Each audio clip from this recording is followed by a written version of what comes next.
Today is August 3rd. I'll call the meeting of the Amherst County Service Authority to order. Is your mic on? Do I need to do that again? All right, good afternoon. Today is August 3rd, 2021, and I'll call the meeting of Amherst County Service Authority Board to order. We're missing Mr. Pugh, so I'll be taking over in his absence. Next thing on the agenda is citizen comment. Is there anyone here wishing to speak to the board? Seeing none, we'll move on. Next thing is approval of the agenda. I make a motion that we approve the agenda. All right, there's a motion on the floor by Ms. Moore. All those in favor signify by saying aye. Aye. Any opposed? Great. All right, next thing is approval of the June 1st, 2021 board minutes. Has everyone had a chance to review those? All right, any additions or corrections needed? Mr. Vice Chairman, I move the motion to approve minutes as presented. All right, there's a motion on the floor by Mr. Perro. All those in favor signify by saying aye. Aye. All right, any opposed? Great. Okay, Mr. Hopkins, you want to go over the May and June financial reports? Yes, sir. But before I do that, in case you all haven't heard, Hurt and Profit's contract manager for the Service Authority, his wife passed away of COVID this past Thursday. And also Jim May, longtime engineer surveyor in this area, passed away over the weekend. I just heard about both of these this morning. Really? David Profit told me that Jim's obituary was in the Sunday Lynchburg paper. I didn't even know about it. So I just want to let you all know about that.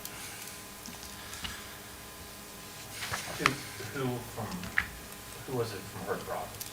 Mike Wilson. Mike Wilson. Yeah, he's our contract manager for the Service Authority.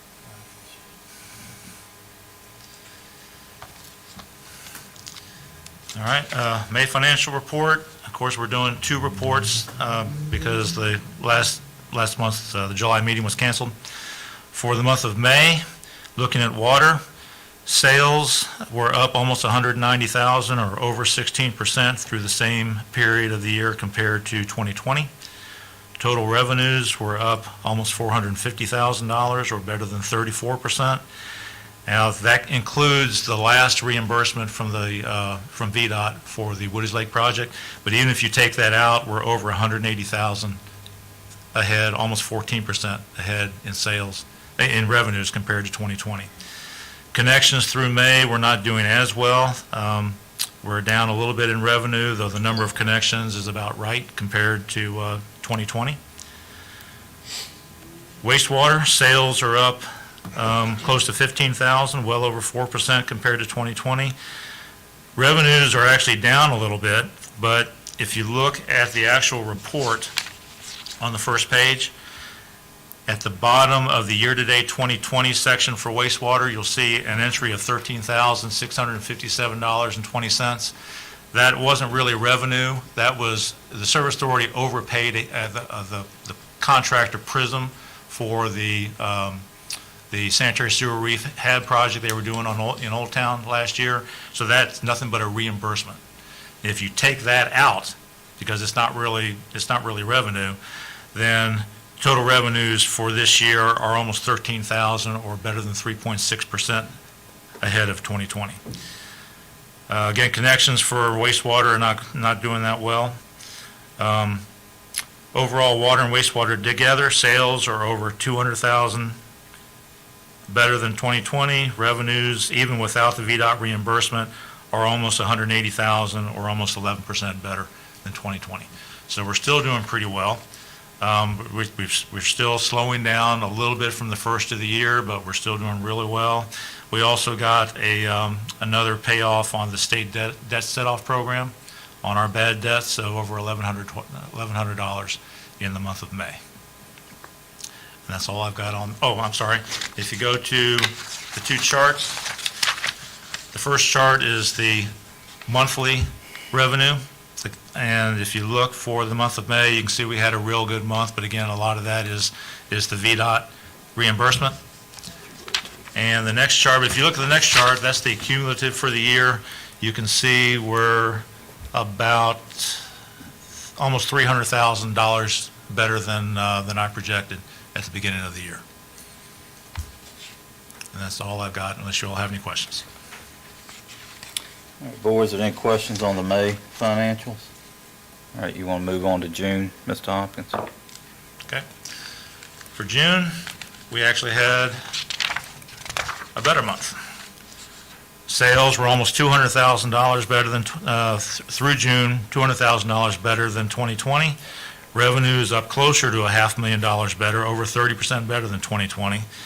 And if you take out that Vdot reimbursement, we're still over $220,000 ahead compared to last year. Connections, we had some connections in the month of June, and I left the revenues out for that. But we're actually doing, compared to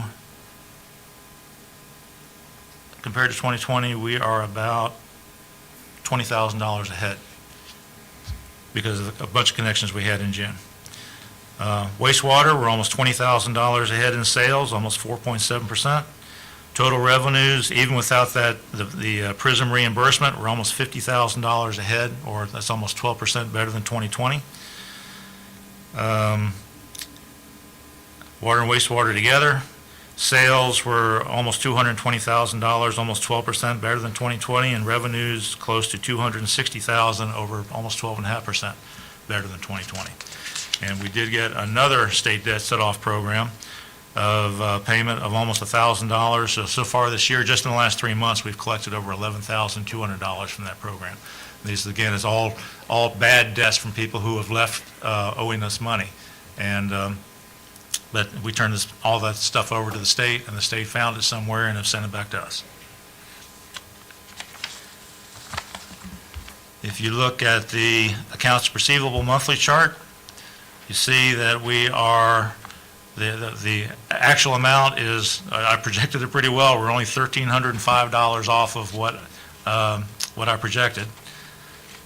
And the cumulative, we are about $263,000 better than was projected at the beginning of the year. So I have a question for you. Yes, ma'am. The Westie, can you remind me, does each apartment connect? Would that be considered a connection? Yeah, it was one connection, but we got 41 different fees Okay. because there are 41 units. I was just trying to see, has the Service Authority recognized any revenue from that project? Oh, I don't know that they have. I haven't really been following. Are they all leased out yet? Do you know? I don't know, that's why I was curious. Okay, I can find out for you. I do not know. Okay. Half of them About at half. least? Okay. I will find out for you, ma'am. Okay, board members, any, Mr. Perry? Yes, quick question. Mr. Hopkins, what is Core in Maine? It's familiar, but I'm not. They're a vendor in Roanoke. We get all our meters from them and some other equipment. Okay, that's how I recognize it. What was the $21,000 expenditure? I think that was the, we buy a certain number we change out a certain number of meters every year when they get to 15 years old. And I think that was the purchase for the revenue, for the meters replacement for this year. An annual Yes, expense? we do it every year. All right, so the previous month was about 4,000, which I guess would have been, so total about 25 is going through, 26,000 has gone through. Okay, well, the 4,000, I think, was if I remember correctly, it was equipment for a fire protection vault for a development. Okay, all right, so Core Maine provides a number of different things. Yes, not sir. just meters. Yes, sir. All right, thank you. Uh-huh. Mr. Wood, anything? Ms. Moore? I'm good. All right, very good. Moving on to old business, the executive director's report. Okay. Starting off with the James River Bank Stabilization Project, Mr. Lockaby, just before the meeting started, just gave me some information. Apparently there was, well, I'll let him tell you. He knows more about it than I do. Well, I just mentioned it because it was a news story that was out there, was that Goochland County had a main break that resulted in a major release of untreated sewage into the James River. I merely noticed it because I'm friends with the Goochland County attorney and I was feeling bad for her. But I figured I would pass it along to Bob with the details, but it was a situation where there was a break of a sewage line that was raw sewage force main that was right next to the river during a rain event. So How many thousand gallons? I would need to look it up. I just mentioned it to Bob as a matter of conversation, and now I'm mentioning it to you. But he's going to give me a copy of whatever article, and I'm going to try to find something that might give us a little bit more incentive to try to get some help with what we're trying to do down in the James down here. But for what we're doing, I was down there just yesterday looking at it, last night. And no real change to the severity of the problem at this point. We've had so little rain recently, there really hasn't been much river erosion. We're continuing to stockpile construction debris for the bank stabilization. I was actually going to start that work this month, but when I talked to Glenn, we went down and looked at what we've accumulated so far, and there really isn't enough there we're going to have to rent a track hoe to make this happen, and it's going to be about a week's worth of work. So we want to make sure we have enough debris that we can put down there on the bank before we start that project.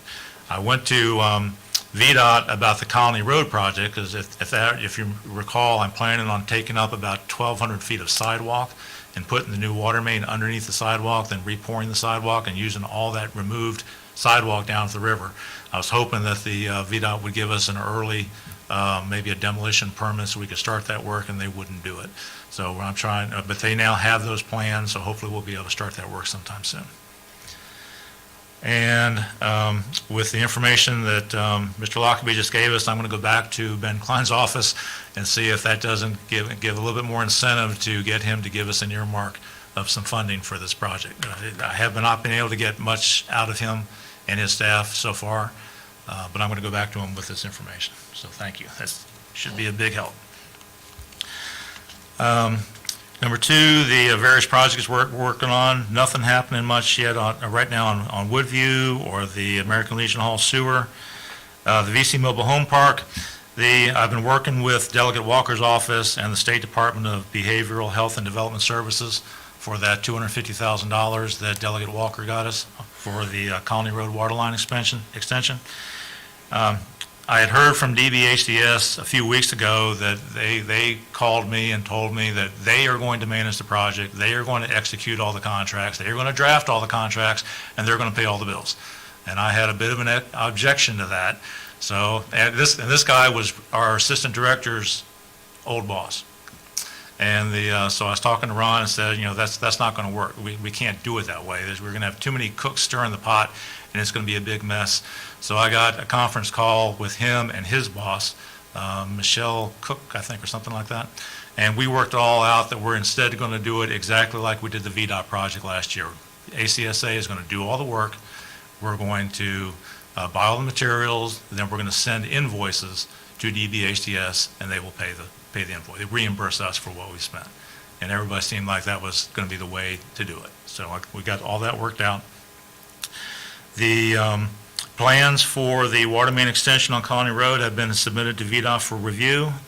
And I talked to you a little bit about already about trying to get the early approval. If there's attached to the agenda, assuming you all can open it, there's a map of what we're planning on doing down there. At the very top of the map in blue, that's the Colony Road waterline extension going down to the entrance to the training center. And all the work in green, all the lines highlighted in green are those that we need to replace to make this overall project work. Now, we're probably not going to be able to get it all done with the $250,000, but we will get as much done as we can and then tie into the training center waterline infrastructure at that point and just continue on an annual basis if that's what we need to do. But what I'm planning on doing is if you're looking at the map going down the west side in green all the way down to the mobile home park, that will also tie us into the water line from the city if we ever need a backup supply of water, and also get us to the pump station for filling the elevated tanks. That's what I'm hoping to get done this year, and if possible, also get the new water line over to the lower Rapidan area. I have several questions, Mr. Vice Chairman, if that's all right. Please. Okay. So how many feet of water line is this? I haven't figured it up. I don't know right now. So we've got $250,000 and we're just gonna go until we can't go anymore. Yes, sir. And what we're doing is we are buying all the materials I understand. with that money and but we're doing all the work with our crew. So we're going to be saving a lot of money that way. Is there a design?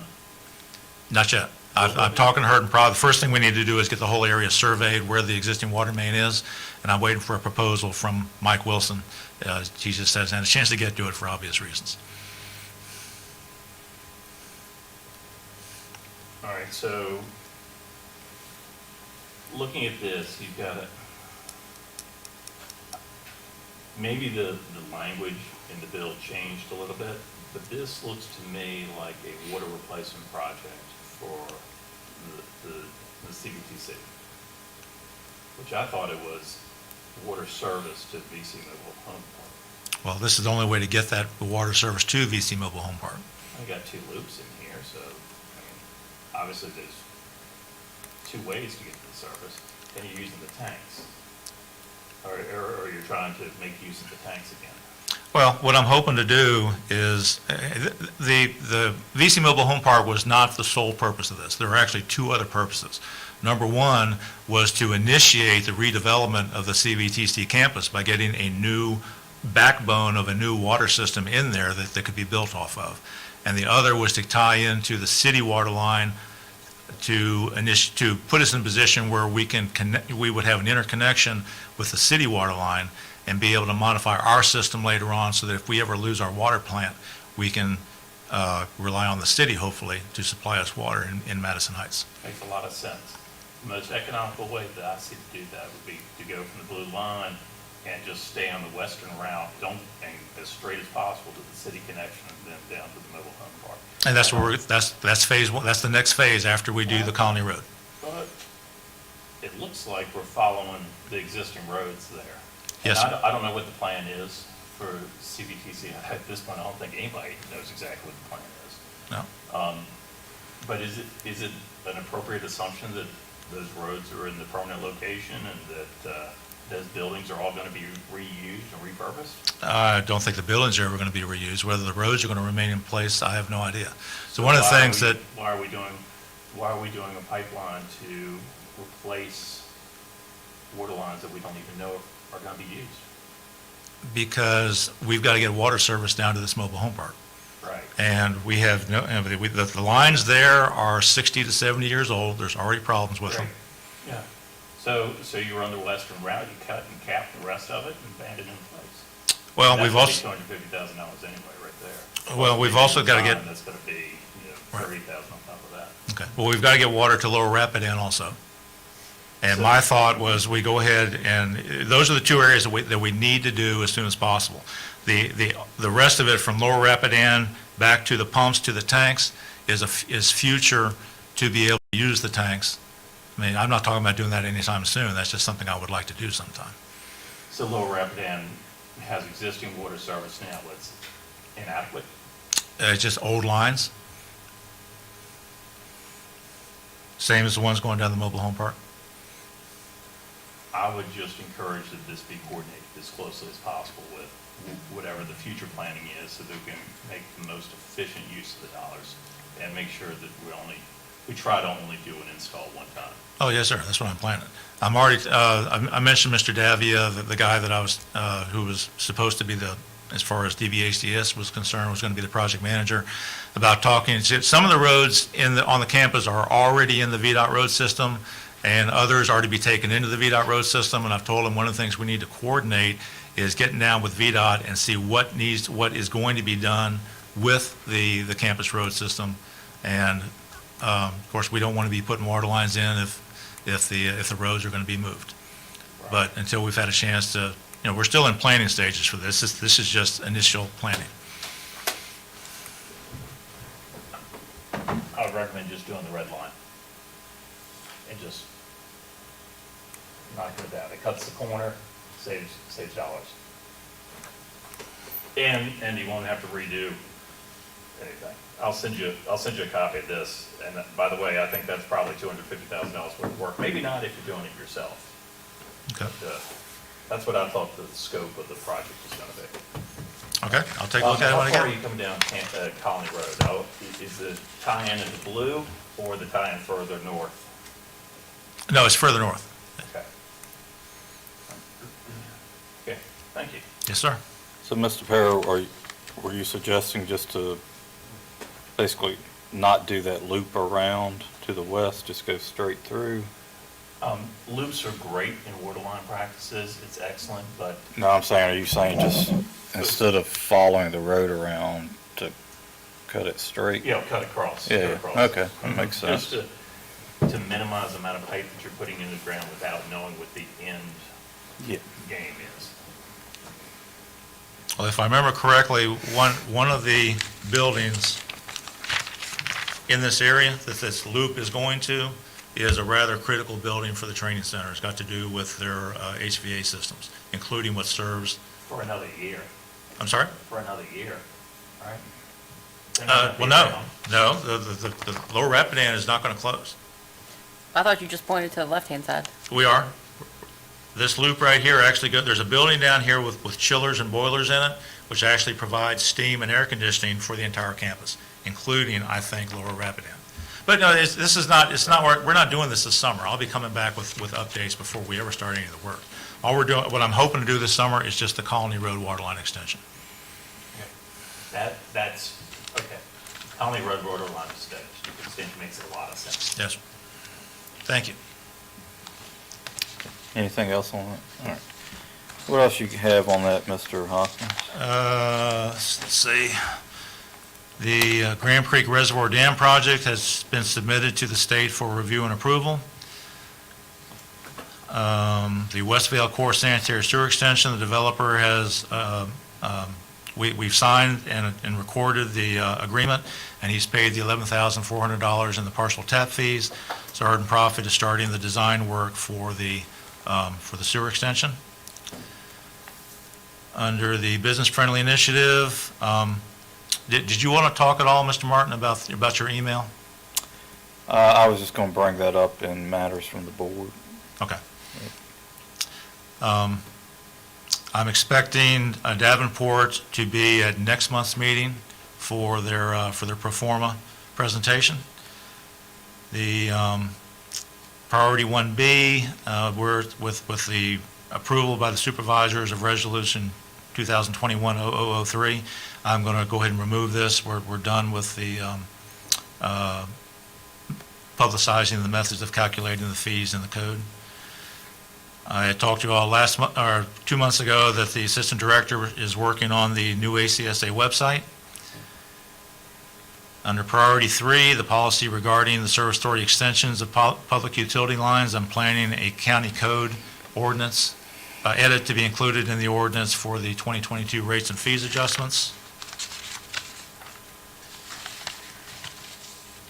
And there's another possibility that's come up concerning the water office.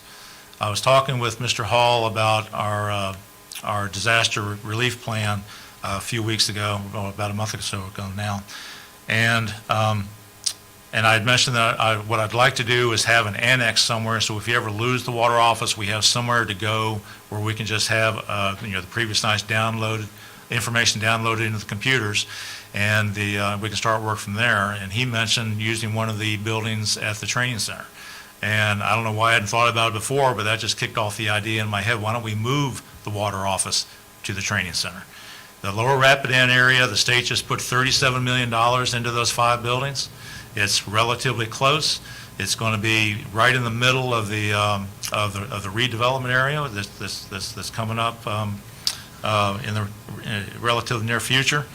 Richard and I went over and talked to some of the state officials. We actually walked through Building 10, the north wing of Building 10, and we just started talking to them about the possibility of maybe leasing that area.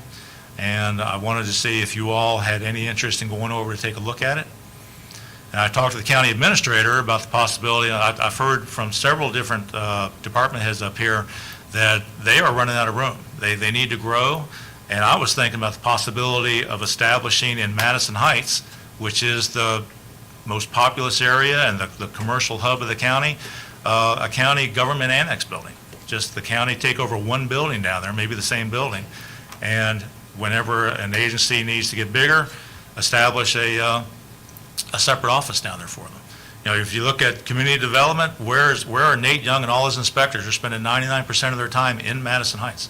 So it might be worthwhile having them start there instead of wasting time and effort driving back and forth to Amherst every day.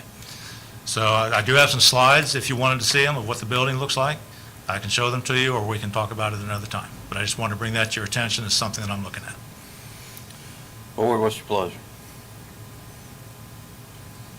I think the idea has merit for location for our office.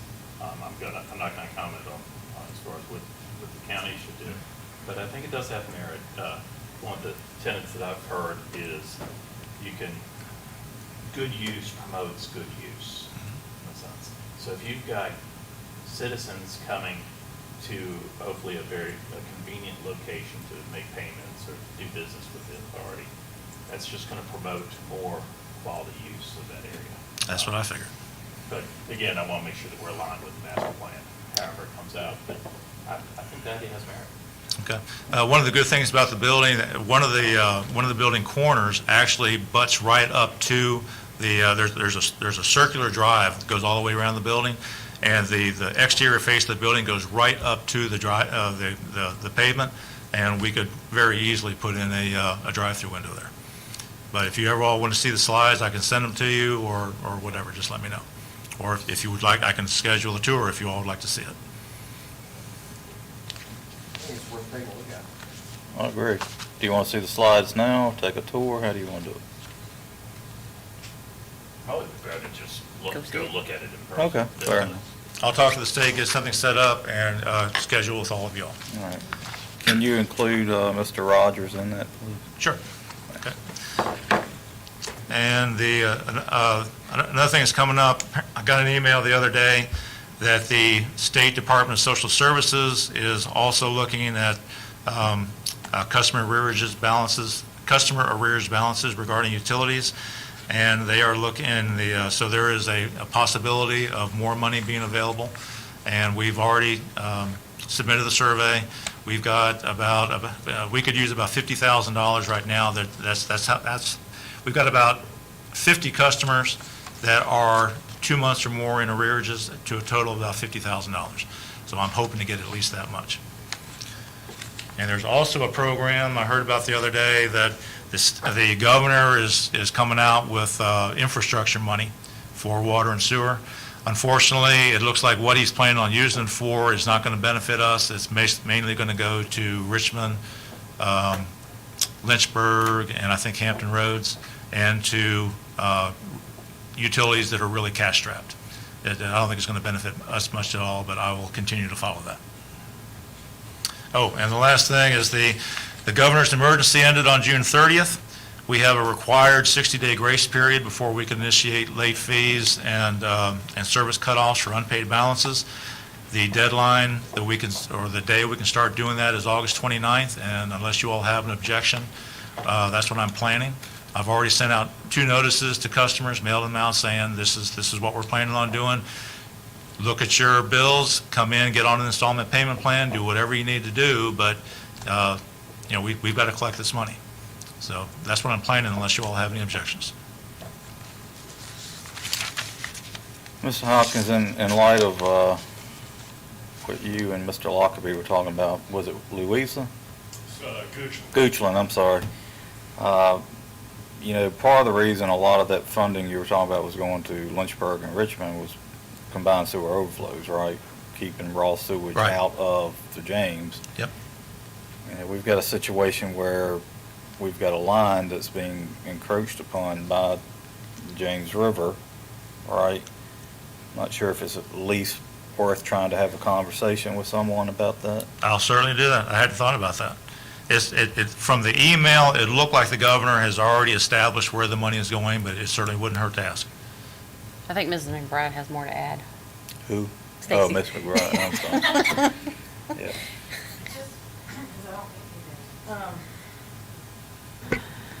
So on the General Assembly right now, there's a possibility of more money for past due water bills that's being looked at for anything that's 60 days overdue. And your question about the gallons, it was 300,000 gallons in Goochland of raw sewage that went in the river. Thank you. Thank you. I just didn't want him to we may be able to push off some of that cut-off stuff again. Do you like follow sewer lines in Goochland? It was a news. I happened to see the news article. Oh, okay, yeah. Very nice. For other duties as required. Uh-huh. All right, anything else on old business, Mr. Not Humphrey? for me, no. All right, we'll move on to new business. July 1st, derecho at Central Virginia Training Center. Yes, sir. We got a phone call on July 1st about a tree that fell on our metering station, number 2 at the training center. If you look at the 3 photographs, the first one was taken in 2018, and that's what the station should look like. The second one is what it looked like after the tree fell on it, and the third one is just a close-up detail. The security fence is shot. The cable from the solar equipment was taken down. Amazingly, it did not hit the control panel. It did look like it didn't touch the control panel. That's like a $30,000 item. So we're hoping that's going to be okay. I've already got quotes for the replacing the fence and putting the solar equipment back up. And I've already contacted the control box vendor, get to send a technician out to check everything. But I think we're actually going to be, we dodged a bit of a bullet there. Everything else is underground, underneath the concrete slab, so that none of the rest of it should be a problem. So is that an insurance item or something we just? Well, fix, that's or- one of the weird things, is that when I first got here, our insurance with Vacor had already all been set up, and for the first 3 years, I've been pretty much I figured what the previous director had established was what we needed, so all I was doing each year was checking that what was in the new proposed policy was in the previous one. This year, I decided I needed to look at it more closely, and I found out that none of our sewage pump stations, except for Williams Run, was in there. So I talked to Vacor and said I wanted them to add them this year, and unfortunately, I didn't think about the 2 metering stations at the training center, and so I didn't mention them to her, and it was less than 2 weeks later that the tree hit. But I think that we've got a $1,000 deductible, so I don't think we're going to be spending more than $1,000 on this anyway. Okay. But I am having them add the metering stations and the sewage pump stations to our insurance. Very good. Any questions? Like the tree landed just about perfect, didn't it? Pretty much. Yeah, we had everything, the next day, had the crew remove the tree, and it turned out that the battery lasted for almost a week. It lasted long enough that I had Richard go out there a few days later and rig up a temporary cable from the solar equipment to the control box, so we never lost any equipment, never lost any data. So I think we really dodged a bullet.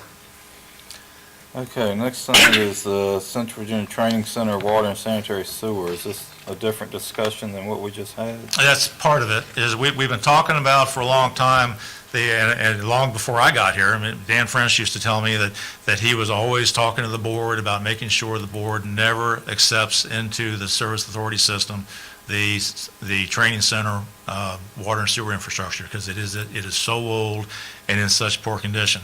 And I decided for this meeting I wanted to go back and look at it a little bit. And the main water system piping ranges in age from 1951 to 1959 is when it was installed. So 62 to 70 years. So, typical for water lines installed in that era, you could expect they could last maybe 80 years. So if we were to take that piping in within less than 20 years, we'd be in a position where we would have to replace it at our cost. So now, of course, we're already looking at doing as we've talked about, the first part of it, and that's the way I would like to approach this, is do what we can hopefully with other people's money, like we're doing with the project that we're looking at right now, and also get the developers to replace a lot of this stuff. But this is just something I wanted to bring up, that just to reinforce that we don't want to take any of this infrastructure into our system as it is right now. And what's worse than that is the sewer. The sewer is much worse, and I've included a copy of the training center account record for sewer, and you can see under debits, that's what we're billing them every month for sewer. And keep in mind that for most of this time, most of the buildings at the training center have been closed. So all the patients have been gone. So there's very few people working there. This is all stormwater inflow and groundwater infiltration into that system that's going through the sewers, through the meter, and we're pumping it over to the city. So we have to pay for it, so this is what we're billing the training center.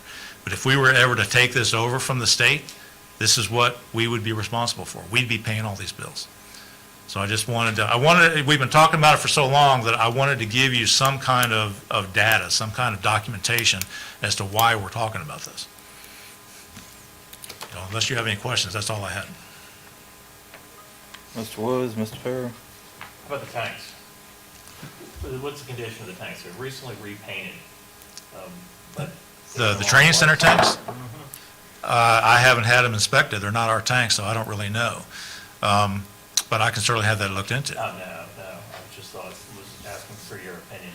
I think the only thing of value for an industrial developer or another entity that was going there, that was a high water user, those tanks should have a lot of value. Oh, I would think so. agree with you. The rest of the infrastructure on the ground is junk at this point, especially if you've got that much inflow. Plus, it's not where you need it to be. It's not the size that you need it to be to meet current conditions. But those tanks could have value for the right user. Not thinking that you should stipulate the user based on the tanks being there, but the right user they would have value. Okay, well, while you brought that up, one of the things that I've been thinking about regarding those tanks is taking the smaller one to Elan. Just either having a contractor come in. There are contractors now that will take a tank that's in good shape, they will dismantle it, number all the pieces, take it to where you want to go, take it and put it back up. And we've needed a tank in Elan for a long time. Anytime we have a problem with the water line between the plant and Elan, the schools have to close down and all those people are out of water, I would like to put a tank there. So I'm looking at that and possibly some other options. Now, of course, that's going to depend on how the training center develops and what's going to be needed there in the way of tankage. But that's just something I've never talked about it before. I just thought I'd throw that out there. Well, so, Ms. Moore, you got anything? So, a couple things. One, how much does a tank cost? Well, it depends on the size, but you can. For Elan, I mean. We probably wouldn't need more than 100,000. I mean, there's not a lot of people out there, and it'd be right next to the school, so that your fire protection is right there. Probably $250,000 to $500,000. I mean, is that something we could look at in the future, capital? Yes, sir. Like I said, I'm looking at it right now. Okay, good. So. I agree with Mr. Perry that I don't see any reason why we would ever want to accept lines that are that old in the ground. So, yeah. Only other thing I will say is, and Mr. Perry, you bring up good points about how we locate this line, and I encourage you to talk with our county administrator. I know there's some issues about getting that training school plan finalized, but we really kind of need to get that document done. We have it. Oh, you have it? You know, we know where the streets are that they want to put in, but their plan assumes the entire facility is raised to the ground. Is that feasible? Will a developer actually do that? Or will they employ what's there?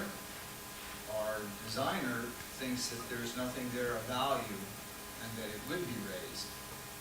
You talk to somebody like Waukesha, that that's what they do, and they think it's a gold mine the way it is. So we're not quite certain how it's going to turn out. So I guess what I would recommend, and I'm sure you guys will do, is kind of look at kind of the existing route compared to what possibly a new route may be, and just see if there's any issues with that. That's the plan. They did design in new roads that aren't there. Right, but I'm saying, okay, look at the design with where the existing line is, that green route that we looked at, and see if there was any major if it went there, what did that do to the plan, right? Did it mess up some grand feature of the plan, or could it follow that route? Or, Mr. Martin, you would overlay the master plan with the existing plan and look for the gaps. Pretty much, yeah. And see if you can demonstrate it's not possible. You said it more eloquently than I, but yes, something like that. All right. Anything else on that, Mr. Hoffman? Yes, sir. Okay. Moving on, miscellaneous matters. Okay. What I did, I just put down a bunch of stuff. I knew this meeting would go kind of long because it's actually going to cover 2 months. So I just briefly wrote down a bunch of different things. Number one, we've got a new water operator at the plant. Berkeley Taylor started on July 15th. He took the place of Dylan Byers, who left a couple of months ago. I'm working with started working with Craig Maddox. Well, I reported on the possibility of a Service Authority Operator Apprentice Program about 2 years ago. And I was working with Craig Maddox, and it just got tabled for a long time. But he and I got back together. We've got a meeting scheduled for August 19th to talk about it. And that would be an apprentice program up at the county high school. I think that's excellent. Absolutely. Thank you. Appreciate it.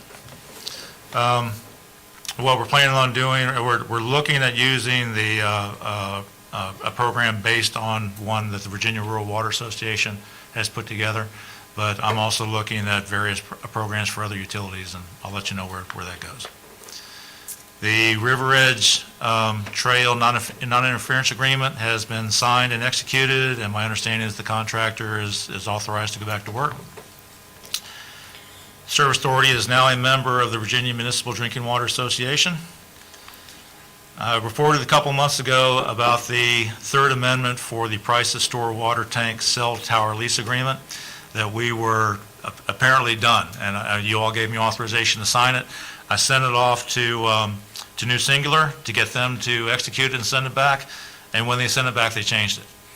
So I had to send it back to them and said, this isn't going to work. We already agreed to this. So I sent it back to them like 2 weeks ago, and I'm still waiting to hear back from them. So I don't know what's going to happen with that. The Power Demand Response Program, we got our second payment from NRG for the 2020 program in the amount of a little over $1,000. And we did our test simulation for 2021. And NRG report, we shut down for I think 3 hours in the middle of a pretty hot day, went on our emergency generator, and NRG said it was 100% successful. They were very happy. Right Shop Road water storage tank, the maintenance agreement, 10-year maintenance agreement expired right after we got the end of contract interior and exterior painting done. And I'm working with Hurt and Profit right now on getting a new contract bid and executed in 2022. Similarly, with Price to Store, that 10-year maintenance contract expired last year, and we were in the process of bidding the new one, and one of the bidders actually went on top and opened up the top of the tank and looked inside and found a lot more rust and corrosion that the contractor apparently didn't take care of. So I got back in touch with Southern Corrosion. They actually subcontracted the work to another vendor, or another contractor, and I'm still trying to get them to find out why they didn't do a why they didn't follow up on their own contractor to make sure it was all done. But they are going to come back this fall and redo the work, and we will probably bid that end of this year or early next year. And the last thing is the Elan Road radio read water meters. We've got about 200 customers that have meters right on Elan Road.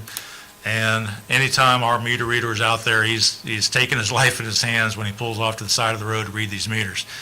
And we've been looking at getting into radio read meters for a long time, but the cost has just been excessive, especially when you're looking at 7,000 meters. You're talking about $1.5 million. And so what I'm planning on doing is initiating a phased program where we're going to go ahead and do Elan Road this year. It's going to cost us about $40,000, and that will initiate a 20-year program. Right now our meters, we switch them out every 15 years. After 15 years, they start slowing down and we start losing revenue. But according to the vendor, Core and Main, these new meters it shouldn't happen at all, but we should plan on a 20-year cycle for replacement.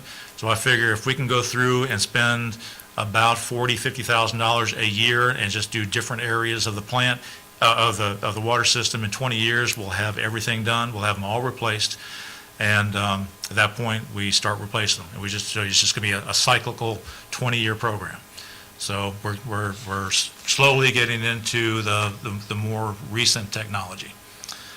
And one of the things I'd like to do in the autumn 2021 ordinance for county code changes is a code change requiring all new subdivisions approved by the county to be required to have radio read meters so we don't have to replace them later.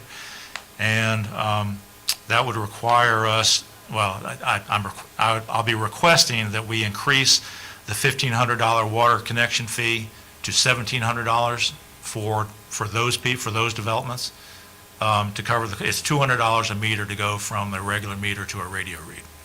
So we'll be talking about that later on this fall. Mr. Perot, you look like you've got a question. Why don't we just make it our policy that all new meters are radio read? Change Well, that's what I'm talking about. all new Yes. meters. I don't care, apartment, anywhere. Well, we could do that. What I was thinking was anything, any subdivision, if you're doing it, if it's more than 3 meters or more than 2 meters, they got to be radio read. But if you want to do all of them, we can do all of them. I think radio read, you'd have a long-term decrease in expenses, operating costs. Yeah. I think you could bill I think you could bill monthly instead of bi-monthly, because I understand the reason for the bi-monthly billing is because one half of the system gets read and then the other half of the system gets read. That's correct. So Yep. if you can, with the radio read, you're much, much more efficient in the reads, and also that means you can repurpose your your meter readers to do other operations. That's correct. That's part of the plan. To make it more efficient as an operation in general. I think it's great. I think for long-term planning, we just figure out how to fund this replacement, just like you said, in sections so that you know where they are. And then in places where there are radio and I guess manual meters, then you can still read them manually. Yeah, well, that's one of the problems we've got. We don't have a situation where like all of Old Town is we're put in at the same time. Right. They were put in over 15 years. So every year we're replacing maybe a dozen meters in Old Town and throughout the system. As part of this, what I would like to do, and I'm working with Glenn and Chris on it right now, and I'm going to get Richard involved also, is going through and replacing entire sections, even if the meters are not 15 years old. So we've got entire sections that are done. And- Which means you get some of the cost savings benefits Correct. now Correct. as opposed to later. Yes, sir. You're right. Yeah. And I already talked about Mr. Wilson and Mr. May, so that's all I've got unless you have anything more for me. I guess I know we're not deciding it today, but, before we would say, okay, we're going to require new radio meters, I'm not against that. I think that's the way to go, absolutely. But before we do that, maybe we cover the extra $200 ourselves to keep our fees a little bit lower, just to have those conversations. That would be great. All right, anything else on that? All right, citizen comment. Anyone here wishing to speak? Seeing none. Matters from the members of the Service Authority Board. Mr. Wood. Where are we on the gas tank, diesel tank replacement? Has that gotten done now at the water plant? The shop drawings have been approved, and the vendor has been authorized to order the equipment. He should have it within 30 days. I would think that by no later than the end of September, it should be installed. I know we've talked a lot about the bank stabilization, but with the drought, is there some construction savings of us getting that work done now? Well, like I said, I wanted to do it right now because the river is so low. Right. But unfortunately, we need a track hoe to move.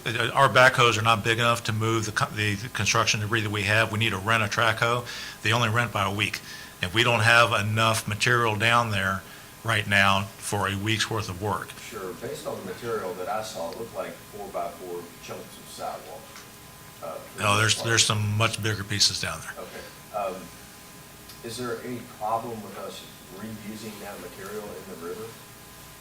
No, that's what I'm planning on doing. Exactly. That's what it's but for. From an environmental standpoint, is there any risk in us using that particular material versus? I mean, No, sir. If we need to get it done, why wouldn't we not look at, I mean, I know the riprap would be expensive, but getting the right material delivered, getting it. Well, the problem with that is that to do what you're talking about, we have to wait for the nationwide permit.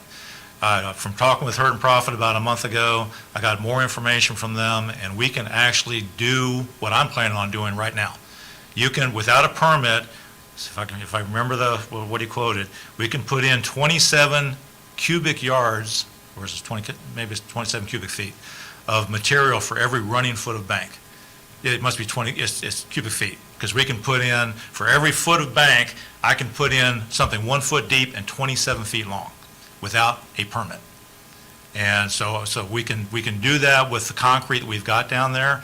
But if you're talking about using riprap, because of the, if you pour riprap down there, the way it's going to flow before it stabilizes on a particular slope, it's going to be way more than that 27 cubic foot. Meaning flow like into the river? No, sir. But I mean, the bank right now is like this. If we're pouring bank, the rock is going to end up like this. Right. So you're going to have a lot more than 27 cubic feet per running foot of bank. So okay. But with the concrete, I want to run some plastic down and just stack up concrete down here at the bottom. And so we can meet that requirement without any problem. Right. So would it be potential to maybe not go the entire distance, but while the water is low, do we meet that 27-foot minimum by basically building a flat wall while it's low, and then when we get the permit, top it off? Well, what I want to do is get plastic in there against that vertical bank, held in place by the concrete. I mean, we can establish a foundation, a concrete foundation for future work, but we don't know when that's going to happen, and the whole time we're waiting, every time the river gets high, it's washing away more material. So, I think I'm understanding Mr. Woods is, why wouldn't we just, okay, so you're saying because we don't have the permit, we can't go in there and do the whole project? Correct. And we've been talking about this for a while, so how much longer is it before we can get the permit? Well, I was hoping to get it this spring, and for whatever reason, I guess the different state and Corps of Engineers agencies are having the same problems with COVID that everybody else is. People are out, work is backlogged because staff has been out. It's just taking longer. But this is the work that I'm hoping to get this earmark from Representative Klein. And if we can get that and get him involved, I would think he's got a lot more clout than I have, and hopefully he can push this along. Yeah.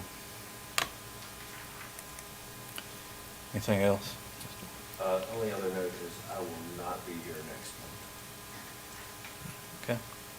Mr. Perry? Just following up on what Mr. Wood said, I think this, if we were to get federal funding for this project, it sounds like a natural project to be administered by the Corps of Engineers and be a Corps of Engineers project, which means they basically subcontract the county to do it, but it comes under their umbrella, very similar to some of the work that's happened in the city of Lynchburg or on the riverfront involving the CSO program. Well, the project we just did was a Corps of Engineers. We've got a quarter mile of stone revetment down there right now that the Corps did, and they finished in 2018. So I would use that as your template and cost model going forward and Oh, yes, sir. and try to see if you can replicate it. Yep. No. Ms. Moore? Yeah, I've got three things. One thing, Ridge Street, where there was, I guess, a break or whatever, is that complete now? I wasn't even aware there was a break on Ridge Street. Well, whatever it was, remember there was a whole bunch of water next to the Oh, road? I'm sorry. Oh, yeah. Yes, ma'am, that's fixed. I Okay. apologize. I thought you were talking about somewhere else. No. And then the county relief dollars that should be coming to the service authority, $1 million, right? When are we going to start talking about the projects and where we're going to spend that money? Next month? Next month, okay. And then, can you tell me about your performance review time period? Do we do that in June or July, or do we do that in January? I can't remember. No, we did it in May, I think. May or June, So your performance review for the last year or this year? this year. This year, okay. I just know we're working on one for the county administrator, and I thought they followed suit, that's all. Yeah. Okay. So at the Board of Supervisors meeting this afternoon, the board's going to be given a presentation by the Economic Development Authority. And looking through that, there were some things in there identified about the Service Authority Board. And with this board's permission, I would like to have the EDA invite them to come and talk to us about the issues that they perceive with the Service Authority, connection fees, and those types of things. So if you're agreeable to that, I will ask them to come to our next meeting if possible. I think it's a great idea. Absolutely. All right. Well, if there is nothing else, is there a motion to adjourn? So moved. All those in favor? Aye. We stand adjourned. Thank you much, everybody. Thank you. Sure. Stop. You put your finger right there. Yeah. Right there. Floating around these days. Put your finger right there.